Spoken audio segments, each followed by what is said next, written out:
পৃথিবীর সবথেকে দামি ঘড়ির দাম কত জানেন? পারলে যে আসল নাকি নকল সেটা কিভাবে চিনবেন? আচ্ছা বলুন তো, আইফোন আর অ্যান্ড্রয়েড ফোনের মধ্যে কি পার্থক্য আছে? কখনো ভেবে দেখেছেন সিম কার্ডের একটা দিক কাটা থাকে কেন? বন্ধুরা, এই ধরনের আরও অনেক ইন্টারেস্টিং ফ্যাক্ট সম্পর্কে জানার জন্য ভিডিওটা শেষ পর্যন্ত অবশ্যই দেখুন। তাহলে চলুন শুরু করা যাক।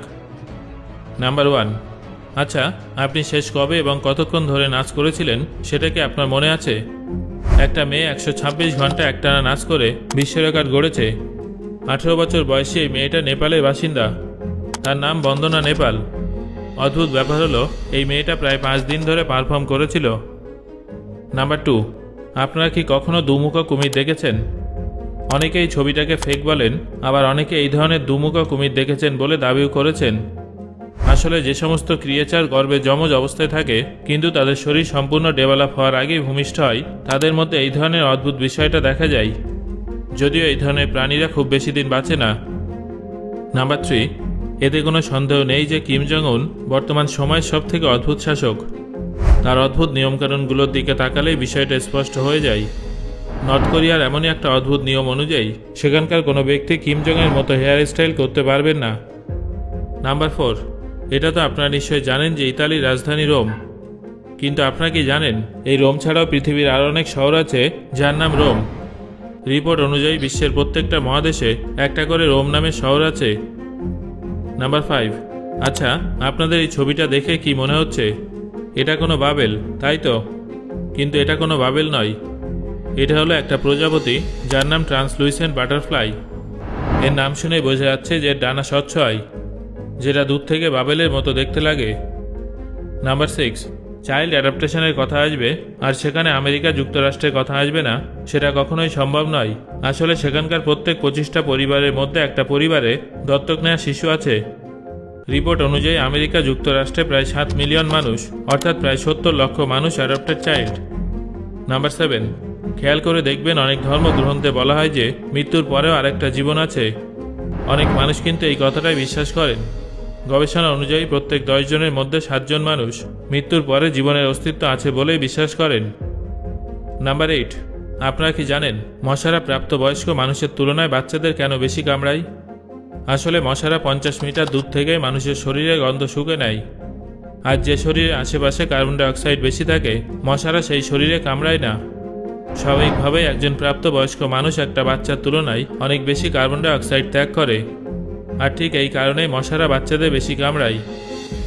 নাম্বার 9। পৃথিবীর সবথেকে দামি ঘড়িটার দাম কত জানেন? এই হলো সেই অসাধারণ ঘড়ি যার দাম প্রায় 400 কোটি টাকা। এর মধ্যে প্রায় 110 ক্যারেটের রঙিন হিরে আছে। এর মধ্যে উপস্থিত ছোট ছোট প্ল্যাটিনাম একে আরও সুন্দর এবং দামি করে তুলেছে। জনপ্রিয় ডায়মন্ড কোম্পানি গ্রাফ এই ঘড়িটা বানিয়েছে। এই ঘড়িটার নাম হলো গ্রাফ ডায়মন্ডস হ্যালুসিনেশন। নাম্বার 10। এখন স্ক্রিনে যার ছবি দেখছেন তিনি হলেন আমেরিকার জন হ্যারিসন। ওনার মাসিক আয় 1 কোটি টাকার থেকেও বেশি। আপনারা নিশ্চয়ই ভাবছেন যে তিনি তাহলে কি কাজ করেন। তার কাজ হলো আইসক্রিম টেস্ট করা। হ্যাঁ বন্ধুরা, ঠিকই শুনেছেন। তিনি আমেরিকার একটা বড় আইসক্রিম কোম্পানিতে আইসক্রিম টেস্ট করার কাজ করেন। অবাক করা ব্যাপার হলো তিনি যে সমস্ত আইসক্রিম টেস্ট করে অনুমান করেছেন যে সেগুলো মার্কেটে চলবে না, সেগুলো সবকটাই সত্যি প্রমাণিত হয়েছে। সত্যি সেগুলো বাজারে চলেনি, তার জিভে যেন জাদু আছে। নাম্বার 11। আপনারা কখনো কোনো মুরগিকে উঠতে দেখেছেন? এখনও পর্যন্ত যে মুরগিটা সবথেকে উঁচুতে ওড়া রেকর্ড করেছে সেটা প্রায় 92 মিটার, অর্থাৎ 301 ফুট উঁচুতে উড়েছিল, তাও আবার মাত্র 13 সেকেন্ডে। নাম্বার 12। বন্ধুরা, আজ পর্যন্ত আপনারা কত রকমের রঙের ডিম দেখেছেন?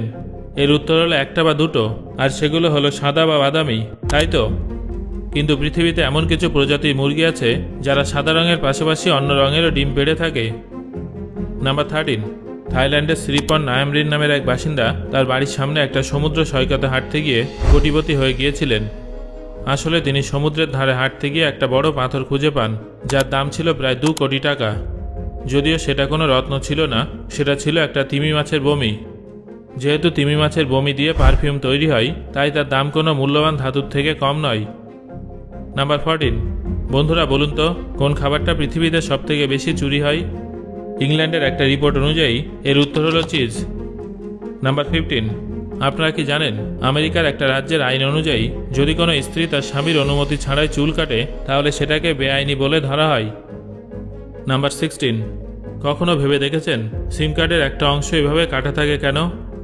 যখন প্রথম ফোনের প্রচলন শুরু হয়েছিল সেই সময় ফোনের সিম বার করা যেত না। যে কোম্পানি ফোন তৈরি করত তারাই নেটওয়ার্ক প্রোভাইড করত।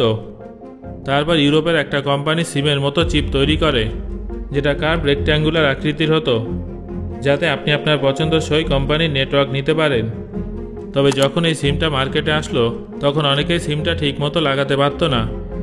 সিমটা কোন দিক থেকে ঢোকাতে হবে এটা ভেবেই সবাই কনফিউজড হয়ে যেত। ধীরে ধীরে এই সমস্যাটা এতটাই বেড়ে যায় যে সিম কোম্পানিগুলো এই সমস্যার সমাধানের জন্য সিমের এক সাইড কেটে দিতে শুরু করে, যাতে সিম কোন দিক থেকে ফোনে ঢোকাতে হবে সেটা বুঝতে সুবিধা হয়। নাম্বার 17, আইফোন নাকি অ্যান্ড্রয়েড ফোন কোনটা বেশি ভালো? এই নিয়ে সবসময় একটা তর্ক বিতর্ক চলতেই থাকে। আইফোন এবং অ্যান্ড্রয়েড ফোনের মধ্যে মূল পার্থক্য কোথায় সেটা কি আপনি জানেন? দাম এবং ব্র্যান্ড ছাড়াও উভয়ের মধ্যে অনেক পার্থক্য আছে। যেমন অ্যান্ড্রয়েড গুগলের মাধ্যমে অপারেট হয়, এখানে যে কোনো অ্যাপ এবং গেম গুগলের মাধ্যমে ডাউনলোড করতে হয়, কিন্তু আইফোন অ্যাপেলের নিজস্ব কোম্পানির সাহায্যে অপারেট হয়। এখানে আপনারা নির্দিষ্ট কিছু অ্যাপই ডাউনলোড করতে পারবেন যেগুলো অ্যাপ স্টোরে উপলব্ধ থাকে। উভয়ের মধ্যে সেফটি ফিচারেও অনেক পার্থক্য আছে। আপনি পুরনো আইফোনে নতুন আপডেটেড ভার্সন ডাউনলোড করতে পারবেন, কিন্তু পুরনো অ্যান্ড্রয়েড ফোনে নতুন ভার্সন ব্যবহার করতে পারবেন না। অ্যাপেল তাদের হার্ডওয়্যার এবং সফটওয়্যার নিজেরাই তৈরি করে, কিন্তু অ্যান্ড্রয়েডের ক্ষেত্রে হার্ডওয়্যার এবং সফটওয়্যার আলাদা আলাদা কোম্পানি থেকে কিনে ফোনের মধ্যে অ্যাটাচ করে দেওয়া হয়। এই জন্য অ্যান্ড্রয়েড ফোন অ্যাপেলের তুলনায় অনেকটাই সস্তা হয়ে থাকে। বন্ধুরা, আপনি যে ফোনটা ইউজ করছেন সেটা কি অ্যাপেল নাকি অ্যান্ড্রয়েড সেটা অবশ্যই আমাকে কমেন্ট করে জানান। নাম্বার 18, কখনো পার্লেজি খাওয়ার পর স্বাদটাকে অন্যরকম মনে হয়েছে? তাহলে বুঝে নেবেন যে সেটা আসল পার্লেজি নয়, বরং পার্লেজির নকল ভার্সন। আজকাল মার্কেটে নকল পার্লেজি বিস্কুট ছড়িয়ে পড়েছে, যেগুলো দেখতে হুবহু আসল পার্লেজির মতোই। তবে মনোযোগ দিয়ে খেয়াল করলে আপনারা আসল এবং নকলের মধ্যে পার্থক্য বুঝতে পারবেন। প্রথমে প্যাকেটের কোয়ালিটি দেখতে হবে। আসল পার্লেজির প্যাকেট সবসময় উজ্জ্বল এবং চকচকে হয়। লোগো এবং ওয়ার্ডের ফন্টটাও কিন্তু একটা গুরুত্বপূর্ণ সংকেত। আসল পার্লেজির ফন্ট বোল্ড হয় এবং লাল রঙের উপরে লেখা থাকে। প্রত্যেকটা বর্ণ সঠিকভাবে অ্যালাইন থাকে, কিন্তু নকল ভার্সানে ফন্ট চিপ কোয়ালিটির হয়, প্রিন্টিংও হালকা হয়ে থাকে। আসল পার্লেজির প্যাকেটে বাচ্চা মেয়েটার ছবি একদম স্পষ্ট থাকে, কিন্তু নকল ভার্সানে ছবিটা অনেকটা ব্লার থাকে। আরেকটা বড় পার্থক্য হলো ম্যানুফ্যাকচারিং ডিটেলস। আসল পার্লেজির প্যাকেটের পিছনে পার্লে বিস্কিটস প্রাইভেট লিমিটেড লেখা থাকে, কিন্তু নকল ভার্সানে কোম্পানির নাম ভুল অথবা অসম্পূর্ণ থাকে। এই প্রসঙ্গে আপনাদের জানিয়ে রাখি যে আজকাল বাজারে নকল ডেয়ারি মিল্কও ভীষণভাবে ছড়িয়ে পড়েছে। যদিও প্যাকেটের দিকে ভালোভাবে তাকালে আপনারা আসল এবং নকলের মধ্যে পার্থক্যটা ধরতে পারবেন। আসল ডেয়ারি মিল্কের ওরাপার অনেক বেশি গ্লজি হয় এবং শক্ত করে সিল করা থাকে। ক্যাডবেরির লোগো নিখুঁতভাবে প্রিন্ট করা থাকে, কিন্তু নকল ডেয়ারি মিল্কের প্যাকেট অতিরিক্ত উজ্জ্বল হয়, নয়তো প্রিন্ট ঝাপসা হয়। কখনো কখনো ফন্টও আলাদা হয়। এছাড়াও আসল ডেয়ারি মিল্কে বারকোড এবং ম্যানুফ্যাকচারিং ডিটেলস দেয়া থাকে, কিন্তু নকল ডেয়ারি মিল্কে ম্যানুফ্যাকচারিং ডিটেলস ভুল থাকে, নয়তো বারকোড ভুল থাকে। স্বাদের দিক থেকে তুলনা করলে আসল ডেয়ারি মিল্ক অনেক স্মুথ এবং চকলেটে ভরপুর হয়, এর মধ্যে একটা ক্রিমি টেক্সচার থাকে। অন্যদিকে নকল ডেয়ারি মিল্কে পাউডারের স্বাদ বেশি থাকে। সো বন্ধুরা, আজকের এই ভিডিওতে আলোচিত ফ্যাক্টগুলোর মধ্যে কোন ফ্যাক্টটা শুনে আপনি সব থেকে বেশি অবাক হয়েছেন এবং কোন ফ্যাক্টটা আপনি প্রথমবার শুনলেন সেটা অবশ্যই আমাকে কমেন্ট করে জানান। ধন্যবাদ।